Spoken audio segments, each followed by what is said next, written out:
Je commence à vous connaître et je sais que vous aimez les fat bikes. Le problème du fat bike, c'est que monter et descendre de ces gros vélos, c'est parfois compliqué. Eh bien, pas cette fois, parce que aujourd'hui, je vous présente le Vacol SG20. Donc pour ceux qui me suivent, Vacolé, on sait qu'en général, on n'est pas déçu. Mais on va quand même éplucher le SG20 qui est là derrière moi. Donc dans une vidéo très complète, dans un premier temps, on le déballe, on regarde dans quel état je l'ai trouvé à l'intérieur de son carton, on regarde aussi les accessoires qui sont fournis avec ce SG20, on fait le tour de toutes ses spécificités et vous allez voir qu'on va pas être en reste, et puis on l'emmène rider pour tester accélération, freinage, pour voir un petit peu son comportement routier. Comme c'est un cadre bien ouvert, on va voir aussi s'il a quand même un petit peu de rigidité et on fera un bilan total sur ce Vacolé SG20, un fat bike au cadre ouvert qui est vendu sur le site de Buy Best Gear en promotion en ce moment à 1 299 €. Asseyez-vous, détendez-vous, vérifiez que vous êtes bien abonné. On va passer un bon petit moment. J'envoie le très court générique et je vous reprends juste après. Je fais l'ouverture du carton et je vois même pas le vélo. Tellement il est protégé dans du polystyrène. Mais à ses côtés, j'ai trouvé un carton d'accessoires qui renferme un chargeur 54,6 volts d'une puissance de 3 ampères-heure. Donc on va avoir une bonne puissance de charge. Chargeur ventilé d'ailleurs. On a bien entendu sur le côté la roue avant comme d'habitude. On a un garde-boue, on a l'axe de roue avant. On va trouver également un support de téléphone plutôt cheap, très plastique. Bien entendu un jeu de pédales. Ce qui est sympa avec ce bike, c'est qu'on va avoir une pochette trousse à outils avec un multi-outils, une clé passe-partout, une pompe de qualité moyenne et surtout le kit de réparation de chambre à air. On a aussi des supports pour les rétroviseurs. En même temps, avec un look de mini-moto, pourquoi pas. Allez, on enchaîne. Le carton, je le fais disparaître et je le remplace par The Fat Bike. Baissez les yeux et regardez-moi son look de dingue. Franchement, c'est de la boulette. Fat Bike égale grosse roue. On a du 20 pouces, 4 de large. Et en plus, c'est du CST. On sait que c'est une bonne marque de pneumatique. Les garde-boue, regardez, c'est du solide. À l'avant comme à l'arrière, garde-boue en acier. Le cadre, quant à lui, en aluminium. Le guidon aussi. Ce qui est sympa sur ce bike, c'est qu'on va avoir un gros projecteur sur la partie avant. On est sur des freins hydrauliques. Regardez, c'est des KD KLBS en DOT 4. Ça, c'est le type d'huile qui est à l'intérieur. Donc, on a un bas électrier, double piston. Je ne sais pas si vous allez le voir à l'image, mais ça sert bien des deux côtés. Et pour couronner le tout, ça freine des disques en 180 mm. Et ça, c'est bon, les amis. Et du coup, le SG20, regardez. Son look inimitable, cadre grand ouvert, brandé Vacol, en plein milieu, SG20. Sur la partie arrière, on est en fixe. Par contre, à l'avant, eh bien, on a une fourche qu'on peut bloquer et légèrement régler. C'est pas des réglages de compétition. De toute façon, c'est pas un vélo de compète. C'est un bon baroudeur avec à l'arrière un gros porte-paquet bien solide, une grosse selle confortable, un guidon style bicross, des commandes ici plutôt simples, l'allumage sur le bouton latéral. Regardez, on a l'accueil habituel du display Vacol. On a la vitesse instantanée, le mode engagé, d'ailleurs des modes, il y en a 5. On a le trip journalier, on a aussi le trip total. Ici, on va pouvoir allumer les lumières et je vous l'ai dit, ça éclaire très très fort sur la partie avant. À l'arrière, on a également un magnifique faisceau qui fait également feu stop et regardez, on a des clignotants. Ça, c'est plutôt cool. Je trouve que c'est des belles options qui commencent à être quasiment d'origine sur tous les bikes. C'est top. Et je vous l'ai pas dit, mais dans le petit Projo à l'avant, on a un klaxon très électrique. Alors, ici, par contre, on va avoir un accélérateur. L'accélérateur, vous le savez, mes copains, c'est interdit sur le sol français. Donc, il faudra absolument le retirer. À l'arrière, on a un très gros moulin annoncé 250 watts. On va tourner en 48 volts sur ce vélo qui est alimenté par une batterie ici, 48 volts, 15,6 ampères-heure. Donc, côté autonomie, on ne devrait pas être en reste. On a de l'autre côté un dérailleur Shimano avec des commandes shift. Regardez ici, ça se passe là. On a 7 vitesses. Je vous montre un petit peu les commandes de frein hydraulique. Vous voyez que c'est pas brandé. On a ici un câble qui est décroché, qui est ce câble décroché. Donc vous ferez attention si vous avez le tour. Là, je ne dois pas avoir de feu stop à l'arrière, juste parce qu'il n'est pas branché. Alors quand vous avez un câble comme ça qui est débranché, il n'y a rien de grave. Vous avez un détrompeur, vous avez une petite flèche sur le boîtier, vous alignez les deux flèches et vous l'enclipsez. De toute façon, si c'est pas aligné, ça rentre pas. Et voilà, c'est tout, rien de grave. Bien entendu, je vous l'ai pas dit, mais avec ce vélo, on a 2 clés parce que la batterie, elle est amovible. On va pouvoir régler la selle de très haut à plutôt bas. Les pneumatiques, ça c'est des pneus qui se gonflent à 2 barres. Eh bien, écoutez, je trouve que le tour du bike, il va assez vite. Allez, les finitions du coup, on va le regarder de près. Moi, je trouve ça plutôt joli. J'aime bien ce gris. Hein. C'est un gris satiné qui tire presque sur le brillant. Gris sur l'avant, orange sur l'arrière. On commence à avoir l'habitude, hein, ce type de coloris chez Vacol. Moi, j'aime beaucoup le fait qu'on est sur des vrais garde-boue en acier. On a aussi une très grosse béquille, patte bien large. Ça va éviter que le vélo s'enfonce. Il tiendra bien sur sa béquille. Vous voyez que le garde-boue arrière, il a des renforts. Le porte-paquet arrière, il m'a l'air bien solide. Eh bien, écoutez, tout ça m'a l'air plutôt rassurant. Je vous donne quelques chiffres parce que comme ça, vraiment, vous le connaissez par cœur. Et après, j'emmène rider. Son couple, 60 Nm. Il est capable de porter des riders jusqu'à 150 kg. Si vous êtes sur route privée et que vous n'utilisez que l'accélérateur, vous ferez aux alentours des 30 à 40 km. Eux, ils annoncent 70, mais ça, c'est en mode éco. Et si vous roulez en pédalant, ils annoncent entre 70 et 110 km.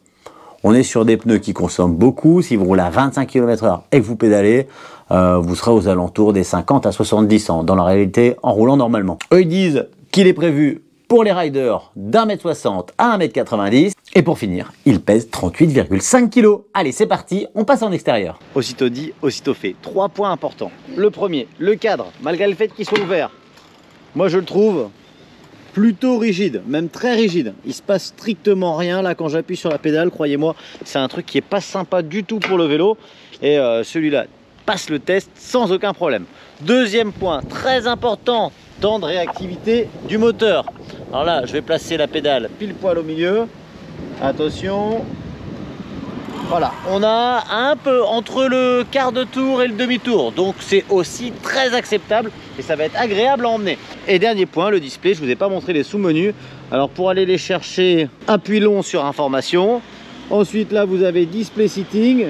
Vous appuyez ici sur le petit bouton information et vous allez avoir accès à tous les réglages. Attention ici, le speed limit, c'est strictement interdit de le modifier. Pour le modifier, on appuie sur information et puis là, on va pouvoir le monter. De toute façon, avec une démultiplication comme ça, sur terrain privé, vous allez avoir une bonne cadence de pédalage aux alentours des 35 km/h. Maintenant, le bike, il va vous emmener à 40, 45 dans les meilleures conditions. Attention, c'est interdit de débrider, donc ça doit toujours être à 25 km/h. D'ailleurs, normalement, sur un vélo, ça devrait même pas être si accessible tout ça. Voilà, pour quitter tout ça, appui long sur le bouton information. Une première fois, vous ressortez dans le menu et ensuite exit et vous êtes sur le menu de roulage. Alors, on va faire le premier test accélération. Je ne vais pas lui donner trop d'aide. Donc, je suis en vitesse 4, médium. Je vais avoir une cadence normale de pédalage. 3, 2, 1 pour le démarrage. C'est parti. J'accélère et je suis à 25 km/h. Alors, c'est bizarre parce que il y a plusieurs sensations qui sont différentes sur ce vélo que sur les fat bikes que je teste habituellement. Déjà, la position. Je vous ai dit, on a un guidon un peu style bicross, et bien on a carrément une conduite un peu style bicross. J'ai l'impression d'avoir cette sensation d'être posé sur un petit vélo, alors que pas du tout, hein, c'est plutôt un gros bébé. Deuxième truc qui me choque immédiatement, c'est qu'on est sur un vélo bien confortable et smooth à l'accélération, mais avec une belle puissance. En fait, grosso modo, eh bien, ce bike, il a plutôt du couple que de la nervosité. Il s'emmène très bien. Là, je suis à 25 km/h, cadence de pédalage, même si je suis pas encore en 7e vitesse, très agréable. On va faire le test freinage que vous aimez tant. Je vais lancer le vélo à 25. Wow. Ouais. Alors c'est bizarre parce que j'ai un très bon grip à l'accroche, c'est-à-dire que j'ai une commande qui est plutôt ferme avec vraiment ça tape direct. Donc au niveau de l'hydraulique, ça fait largement le taf. Par contre, au niveau de la réaction du serrage des disques, 1, 2, 3, 4 m40, je trouve ça plutôt long. Alors à mon avis, il faut juste que les plaquettes et les disques se fassent. C'est un truc qui va venir. Mais voilà, on est sur des freins efficaces pour du tourisme qui vont manquer un petit peu de grip si on attaque très fort. Mais en même temps, c'est pas un vélo de compète. On est sur un vélo qui a un prix tout de même très agressif, qui propose un pack complet, garde-boue, porte-paquet, lumière, etc., clignotant, klaxon. On ne peut pas tout avoir, hein. Il faut faire des concessions et je trouve que finalement on n'en fait pas tant que ça des concessions. On est sur un bon bike, plutôt porté sur l'avant, donc j'ai vraiment mon guidon dans les mains. Faudrait que je remonte peut-être un petit peu la selle. C'est vraiment une... ouais, bizarrement c'est un fat bike avec une position bicross. Alors, niveau puissance, quand on est dans les montées, il n'y a aucun problème, ça pousse direct. Il manque pas de couple. Je vous avais emmené sur un terrain de jeu un peu hors piste, comme on est quand même sur un fat bike avec des gros pneus. Et en fait, je vais pas y aller du tout. Alors c'est pas du tout le châssis ni la qualité du vélo qui vont m'arrêter. D'ailleurs là, vous avez la bande son qui déroule.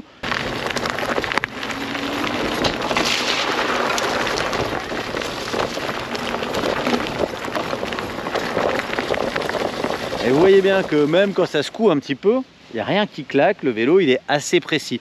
Par contre, il va manquer un peu de freinage et la position un peu fort vers l'avant avec guidon plutôt large, ça donne une conduite plutôt bateau, pas adaptée à faire du tout-terrain, du chemin, de la forêt, de la ville. Il n'y aura aucun problème. D'ailleurs en ville je trouve qu'il est vraiment très agréable.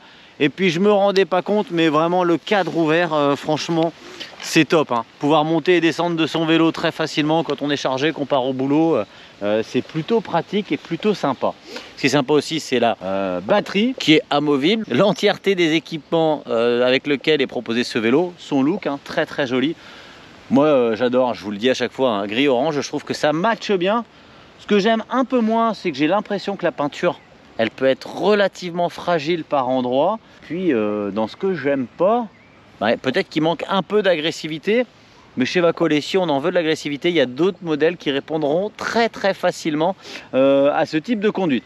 Donc il faut le mettre là où il est prévu. Et je pense que ce vélo il est prévu pour faire de la ville, du chemin et de la balade. Et ce que j'aime le plus, c'est qu'on est en 48 volts, qu'on a... Je ne sais pas comment ils ont fait, mais avec un moteur de 250 watts, beaucoup de puissance. Ils annoncent 60 Nm de couple. On les sent, ils sont bien présents, c'est top. Ce qui est top aussi, c'est cette batterie de plus de 15 ampères et ce chargeur plutôt rapide, hein, puisque je vous l'avais dit en début de vidéo. Et surtout, le prix, 1299 € sur le site de Buy Best Gear. Je vous mets le lien de toute façon, comme d'habitude, en description et dans le premier commentaire. D'ailleurs je vous mets aussi quelques liens vers les petits accessoires que j'aime beaucoup pour rider, c'est qu'on a croisé au concours Lépine, etc., etc. Bref, si vous vous ennuyez, n'hésitez pas à les cliquer, à aller checker un petit peu. En vrai ça me donne aussi beaucoup de force, ce qui me donne énormément de force, c'est d'écraser le bouton là pour bien vérifier que vous êtes abonné. Ce qui est encore mieux, c'est d'en rajouter un petit commentaire, n'importe lequel, pour me donner un maximum de peps sous la vidéo, ça fait monter l'algorithme. Et puis voilà, moi je vous remercie d'être de plus en plus présent sur tous mes réseaux. Je suis présent sur TikTok, sur Instagram, sur Facebook et bien sûr, comme maintenant, sur YouTube. À bientôt les amis et surtout, bon ride!